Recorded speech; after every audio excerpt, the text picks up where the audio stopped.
Wakuchena here uyu? Wakachena chaizvo. Iwe, ko wakazoti chine nyaya yangu iyai? Ndakakudza kuti chii? Hapana chawakataura kana. Taura semunhu. Handine zvokunyengwa ini ndonyengwa ndokuroora. Ndakukanda pakicheni iwe. kurevera kumapani. Aiwa kana ndo zvazvinoita here nhai. Uri kuita sei kuSenzeni? Senzeni uri kuita sei?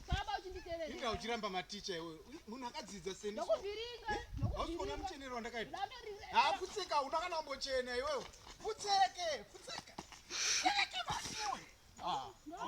Hauna modzidza iwe. Hauna tarisa zvarakaita tsvina.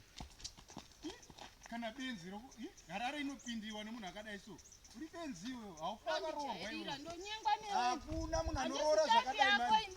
Hauroorwi iwe. Uchafa uri iwe uchafa uchipenga iwe.